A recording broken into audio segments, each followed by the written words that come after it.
오늘도 예배 나오신 여러분들을 환영하고 축복합니다.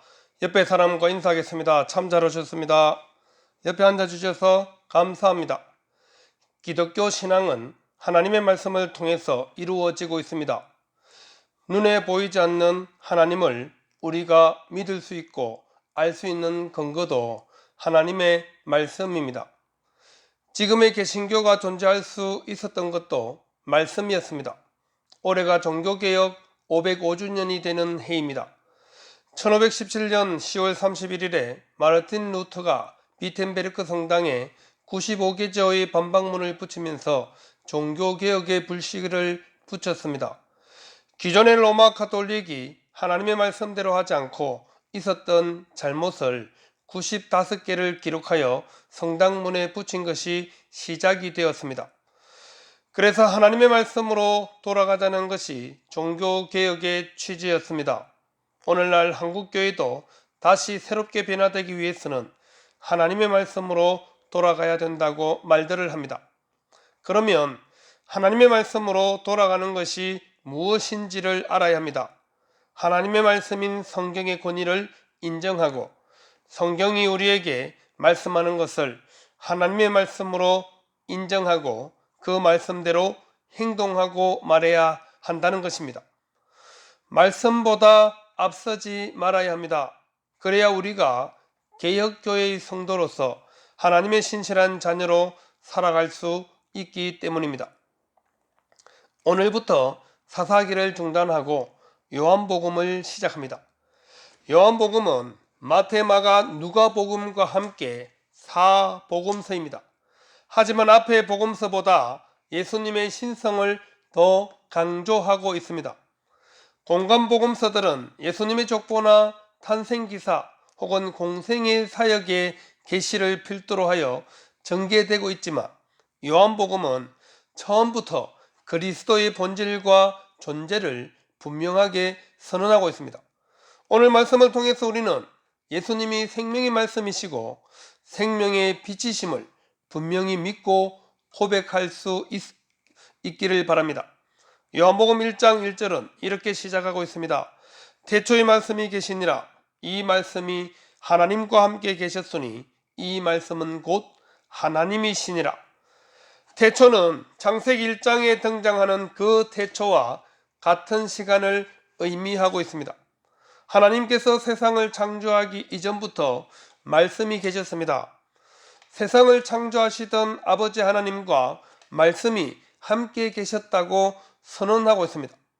그것은 성부 하나님과 말씀이 되시는 예수님이 함께 교제하며 세상을 창조하셨다는 것을 분명하게 말해주고 있는 것입니다. 아버지 하나님이 세상을 만드실 때 말씀이 되시는 예수님도 거기에 함께 있었다는 것입니다. 세상을 창조하실 때 하나님이 말씀으로 세상을 창조하셨습니다. 그 말씀이 바로 예수님이심을 요한은 분명하게 밝히면서 요한복음을 시작하고 있습니다. 2절에 그가 태초에 하나님과 함께 계셨고라고 말씀하는 것을 통해서 확신할 수 있습니다. 말씀이신 예수님이 태초부터 아버지 하나님과 함께 계셨습니다. 이 말씀은 우리가 믿고 의지하는 예수님이 이미 태초부터 존재하고 계셨고 하나님과 교제하시면서 이 세상을 창조하셨음을 분명하게 밝히고 있는 것입니다. 3절에 만물이 그로 말미암아 지은 바 되었으니 지은 것이 하나도 그가 없이는 된 것이 없느니라. 예수님으로 말미암아 세상이 창조되었습니다. 예수님을 빼고는 되어진 것이 하나도 없다고 선언하고 있는 것입니다. 세상이 창조할 때부터 예수님은 존재해 계셨고 아버지 하나님과 인격적으로 교제하시면서 하나님으로 계셨습니다. 아버지 하나님과 동일하신 분은 아니시지만 함께 계셨고 그분도 똑같이 하나님이심을 밝히고 있는 것입니다.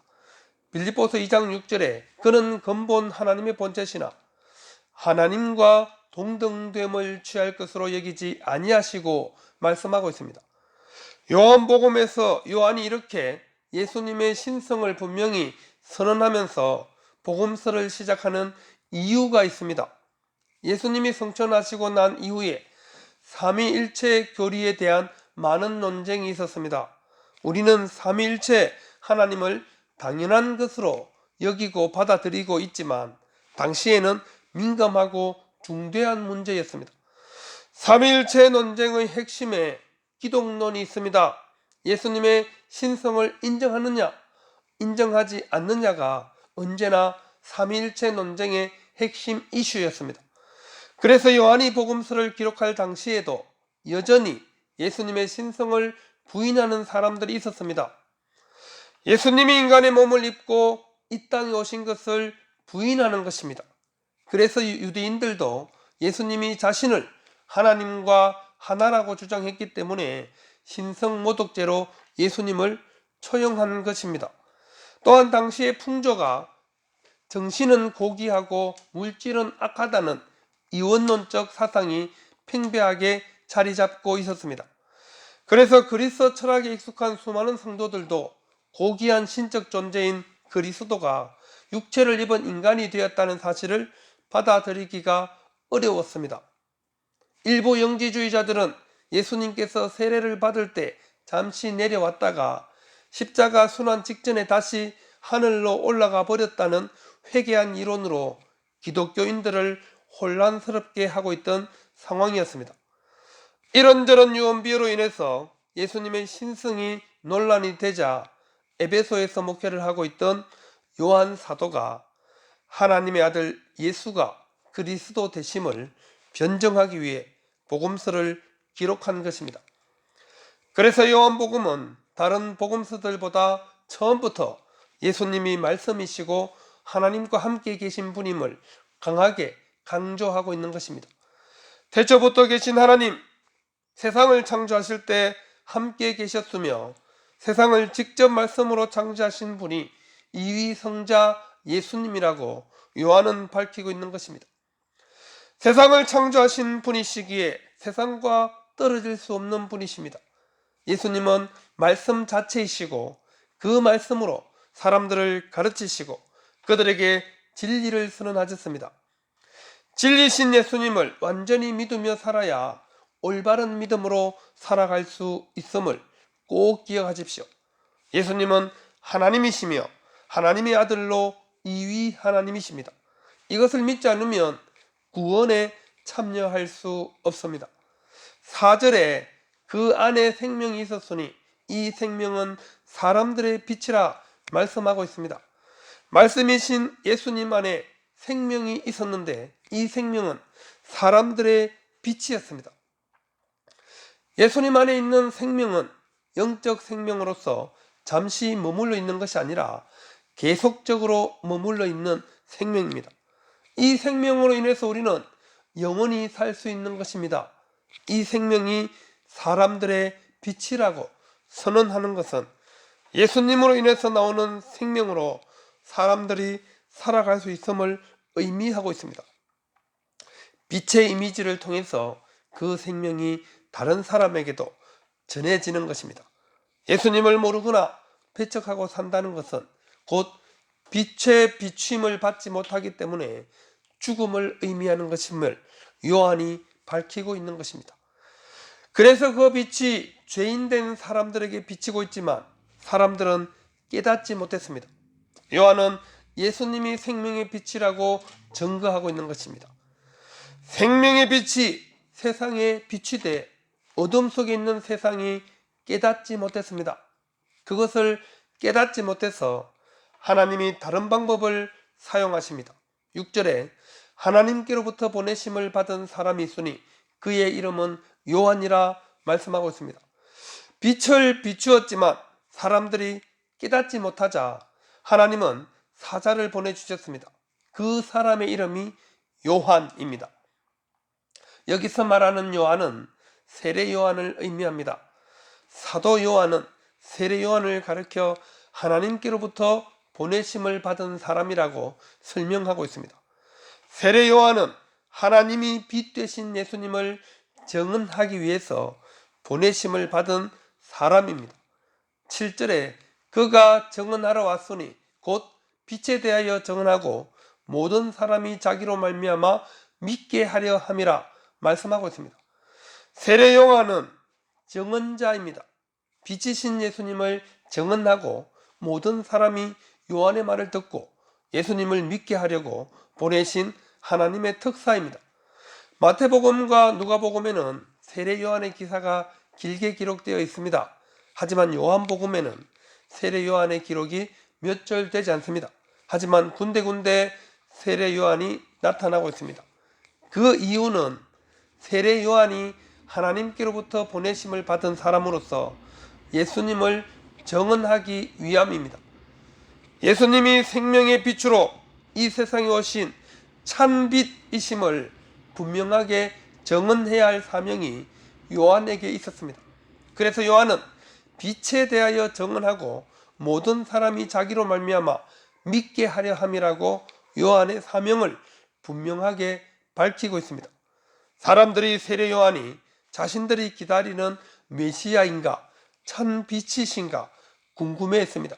그래서 사도 요한은 8절에서 분명하게 밝힙니다.